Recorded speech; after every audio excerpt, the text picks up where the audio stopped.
Hello दोस्तों and स्वागत है आपका स्लीपी क्लासेस में। पिछले कुछ दिन ही नहीं बल्कि कुछ हफ्ते पूरे यूपीएससी इकोसिस्टम के लिए tough as well as eye opening रहे हैं, स्पेशली इन अंडरस्टैंडिंग और एटलीस्ट इंट्रोस्पेक्टिंग कि जो चीज़ें हम पढ़ा रहे हैं, जो चीज़ें हम आउट देयर स्टूडेंट्स तक पहुंचाना चाहते हैं, क्या हम उन पे खुद अमल कर पा रहे हैं या नहीं। Very importantly, it also gives us a time to really understand that what should be our demands from the system and the government around us. And very importantly, कितना ज़्यादा ज़रूरी है कि ये हमारे तक डिलीवर हो, because we as equal citizens deserve the same, right? While it is a very hard time, I also understand कि कुछ बच्चे पढ़ाई भी कर रहे होंगे एंड इन आर सपोर्ट हम यही कोशिश करते हैं कि जितना ज़्यादा आपको फ्री में भी क्वालिटी कंटेंट जो है प्रोवाइड कर पाए, right. It has been something that we been doing since years and we hope to continue doing this for years to come, right? तो चलिए आगे बढ़ते हैं on this note towards important keywords that I wanted to discuss. अब बहुत बार students जब mains के answers लिख रहे होते हैं, one thing that they sometimes face trouble with is कि हमने जो चीज़ें पढ़ी हैं, हमने जो कुछ एक्स्ट्रा एडिशंस करने हैं, उनको हम अपने आंसर में कैसे रिफ्लेक्ट करें। अब ये जो PSIR ऑप्शनल के बच्चे हैं उनके लिए तो ज़रूरी ही है, बट जितना ज़्यादा कंपेटिटिव GS होता जा रहा है तो ये GS2 के इंटरनेशनल रिलेशंस के अंदर भी बहुत इफ़ेक्टिवली यूज़ किए जा सकते हैं। एंड देन अगेन ये बहुत डिफ़िकल्ट नहीं है, ऑफन ये ऐसे टर्म्स हैं जो कि हम डे टू डे गवर्नमेंट के कम्युनिक्स में, एडिटोरियल्स के अंदर, किताबों में ऑफन पढ़ते हैं, बट इन्हें कई बार या याद नहीं रख पाते या उतना ज़्यादा फोकस नहीं करते हैं या फिर ये कोशिश नहीं करते हैं कि इनको आंसर्स में ज़रूर ही इंक्लूड करें।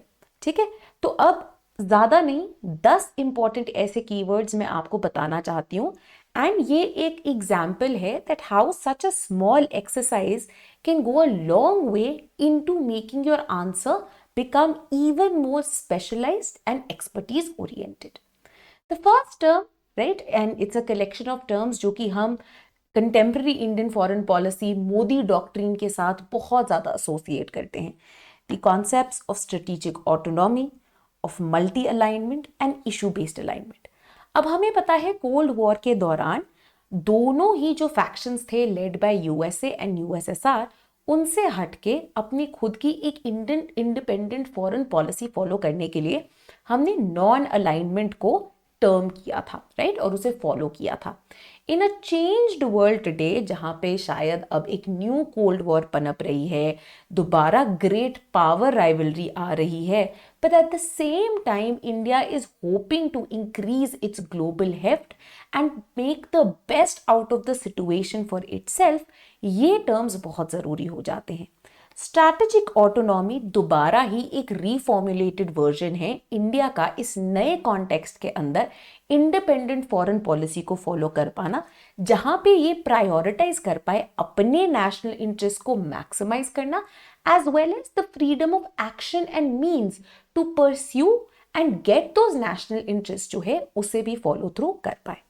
Next, very importantly, in terms of multi-alignment or issue-based alignment, this means that India is ready to engage with multiple powers and multiple countries. तो चाहे ये great powers हो, चाहे ये balancing powers हो, चाहे ये regional powers हो, जिसके थ्रू ये अपने strategic options को maximize कर पाए without being overtly dependent on any one country or any one partner, right. तो ये आइडियाज जो हैं हमारे issue based alignment, multi alignment and strategic autonomy के साथ जुड़े हैं। देन वेरी इंपॉर्टेंटली, जो कि हमारे 2014 से ही नहीं बल्कि उससे पहले भी हमने इस पे फोकस देखा है, is the neighbourhood first policy, right. अब while understanding that South Asia can be a fragile zone, one of the things that has been continuously pointed out by scholars is that how the lack of integration of South Asia is actually hampering the ability of not just other countries but even India to get the best out of this region. And that is why India has been prioritizing, including under PM Modi, its relationships with neighboring countries, at least those countries with which India enjoys cooperative, comfortable and stable relations, right? तो continuously उनके साथ engage करना, पहले जो है India ने अपने जब मोदी जी के पहले टर्म ही था उसी के अंदर जो है अपनी नेबरिंग कंट्रीज के लीडर्स को इनवाइट करना, राइट? ये सारी चीजें इस नेबरहुड फर्स्ट स्ट्रैटेजी को हाईलाइट करती है। इसी से जुड़ा है तीसरा बहुत important term which is bilateral Trump's regionalism.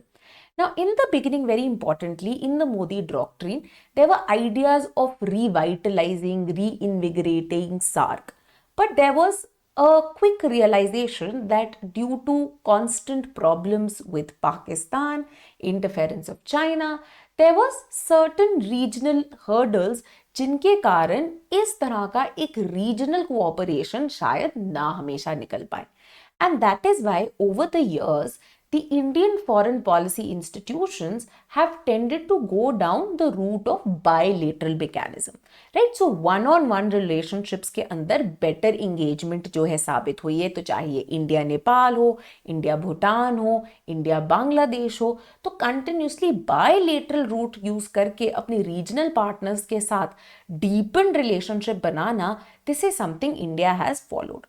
But जरूरी नहीं है कि ये हर जगह ही अप्लाई हो। For example India alternative regionalism जो है उसे स्टैब्लिश करने की कोशिश कर रहा है, जैसे कि हम बिम्स्टेक के अंदर जो है देख सकते हैं। And that is why also the ideas which have come up that is BIMSTEC actually overshadowing SAARC in terms of its importance. Next very importantly are the ideas of 4 C's। अब यूजुअली ये जो 4 C's हैं इन्हें नेपाल के साथ एसोसिएट किया जाता था, बट जब हम लार्जर नेबरहुड के साथ इंगेजमेंट की भी बात करते हैं इन 4 C's को अप्लाई किया जा सकता है। These are the 4 C's of cooperation, right? In various ways हमने cooperation को देखा है, चाहे ये in terms of से कोविड के टाइम पे हमने वैक्सीन डिप्लोमेसी दिखाई थी, चाहे ये स्पेस कोऑपरेशन हो, राइट? चाहे ये डिजिटल कोऑपरेशन हो। Then very importantly, connectivity. Connectivity has been something that India has continuously tried to work upon, right? तो हम देख सकते हैं for example the Kaladan multimodal transport project, India ने नेपाल के साथ, बांग्लादेश के साथ वाटरवेज के थ्रू, रेलवेज के थ्रू कनेक्टिविटी कैसे बढ़ाने की कोशिश की है। Then very importantly culture which has been a key part of our soft power or soft diplomacy. तो चाहे बुद्धिज्म हो, चाहे योगा हो, चाहे बॉलीवुड हो, all of them, these have been avenues of cultural cooperation with all our neighbors. Next is very importantly the idea of constitution, right? So for example, India के जो inputs थे particularly when it came to Nepal's building of a new constitution, चाहे यहाँ पे कुछ problems भी हुई थी, but at least India का आप एक और perspective देख सकते हैं that the kind of success that India has enjoyed in carrying forward its constitutionalism and constitutional government has been a source of inspiration for entire South Asia. Similarly, हम example देख सकते हैं से for example ECI का, and किस तरह से एक ऑ इंस्पायरिंग इंस्टीट्यूशन बन गई है particularly for countries in the global south, and a lot of countries tend to engage with ECI to enumerate and to emulate these ideas also. Say for example 2024 के time भी ECI ने close to 75 delegates को from across 23 countries invite किया था to view के how this complex dance of democracy India के अंदर इतनी effectively से ECI द्वारा कराया जाता है। तो ऐसे बहुत सारे कॉन्स्टिट्यूशनल एलिमेंट्स है, चाहे वो डेमोक्रेसी हो, सेक्युलरिज्म हो, इन सब के अंदर ही इंडिया एक मेजर सोर्स ऑफ इंस्पिरेशन रहा है। देन माइनस चाइना, तभी हमने यहाँ पे लिखा था माइनस चाइना, तो चाइना के साथ डील करने के लिए किस तरह का पर्सपेक्टिव देखा जा रहा है। Obviously the troubles with China, चाहे ये हमारे वेस्टर्न सेक्टर में हो, ईस्टर्न सेक्टर में हो, या फिर इंडो पैसिफिक के रेल में हो, इंक्रीज होते जा रहे हैं। But India has had a very strategic insight into dealing with China, right, जहां पे it wants to make the best of whatever options are available while also ensuring that it deals with China in a manner that sends across a message. And that is why there are the 4 different C's of dealing with China.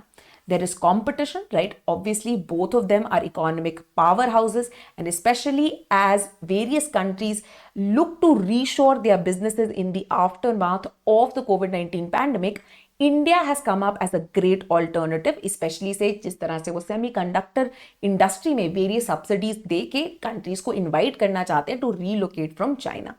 Then, very importantly, in certain spheres, there's also cooperation. Particularly when we look at multilateral organizations, international organizations, जहाँ पे दोनों countries की interest में थोड़ा overlap आता है. Say when it comes to climate change, when it comes to building a more reformed idea of global economy, right? इन सारे ही जगहों पे जहाँ पे इन्हें लगता है कि इनके interest coincide करते हैं, there is also cooperation. Similarly, when we see regional entities also such as SCO, यहाँ पे भी there is some form of cooperation which is needed to carry forward the regional agenda. Then conflict, obviously, which is a major issue as far as India and China are concerned, and the issue of border dispute in दोनों के बीच में continues to be an issue of conflict. Similarly, the way China has continued to engage with Pakistan, especially इनकी Belt and Road Initiative के अंदर जो CPEC है वो एक major cause of concern रहा है इंडिया के लिए. And साथ ही में containment. India strategizing about how to contain China as well. And this it has done both by strengthening itself, building its own and Indo-Pacific strategies, as well as cooperating with other like-minded powers, such as in the form of Quad. Then we have, very importantly, the idea of fast diplomacy. Now, there has been increasing realization that time is of the essence when it comes to diplomacy. And this is something that since the coming in of the Modi doctrine, this was followed through, be it through our former External Affairs Minister, the late Sushma Swaraj, or MEA S. Jaishankar. Not only there has been a quickness of response, right, when it comes to, say, whenever there is any sort of aid needed by different countries, Nepal हो गया, अफगानिस्तान हो गया, even Pakistan for that matter, right, या फिर अगर कोई भी चीज के अंदर प्रॉब्लम्स आती हैं, से फॉर एग्जांपल मालदीव्स के साथ जो इशू आया था, there was very quick response. साथ ही साथ में to establish fast diplomacy, India ने अपने डिप्लोमेटिक नेटवर्क के अंदर भी बहुत एक फास्ट ग्रोथ की है to really expand its foreign policy diplomatic foothold as well. And this can be seen जहाँ पे global diplomacy index के अंदर इंडिया के अंदर one of the fastest growing diplomatic networks देखा गया है, particularly in African countries, जिसके साथ इंडिया engagement और ज़्यादा बढ़ाना चाहता है, as we have seen as a part of G20, जहाँ पे इन्हें जो है African Union को the 21st member बनाया गया. And very importantly, ये fast diplomacy तभी proactive, strong as well as sensitive रही है. Proactive in building new relations, strong in terms in reacting to competition from any sort of interference by countries like, say, when it comes to China or when it comes to dealing with Pakistan, या फिर even sensitivity, especially when it comes to our humanitarian assistance or any sort of aids that we have provided to other countries which are in good terms with us. Then, very importantly, the idea of paradiplomacy. In the world today, we have realized that as globalization expands, as international relations become more complex, a centralized viewpoint of diplomacy is not enough. Some sort of decentralization to subnational actors is also required so as to follow through diplomacy in all its ways, right? चाहे tier 1 से अब tier 2, tier 3, tier 3.5, tier 4, इन सब तक लेके जाने के लिए. And that is why from the very beginning we have also seen states and even cities playing critical role in building diplomatic relations with, say, other provinces, other cities and other countries, right? So Japan के साथ जो है हमारे sister cities program, China के साथ जो है कोशिश की गई थी implement करने की. Then very importantly other actors also, चाहे people to people relations हो, NGOs का role हो, civil society organizations हो, या even religious and cultural bodies हो, इनका role भी जो है इस paradiplomacy के अंदर बढ़ता जा रहा है. Then very importantly, हमारा again in expanding our global footprint, there is also the need to reinvigorate, re-energize our relationship with our extended neighborhood. And this comes in the format of turning Look-East into Act-East, in increasing and deepening our economic and security cooperation with Southeast Asia. Our Look West to Link West program, जहाँ पे अब waste Asia के साथ and then waste Asia से होते हुए further central Asia and EU तक जो है हम लिंकेजेस बनाना चाहते हैं, right. This we have done even by looking at quad in the west के मॉडल से.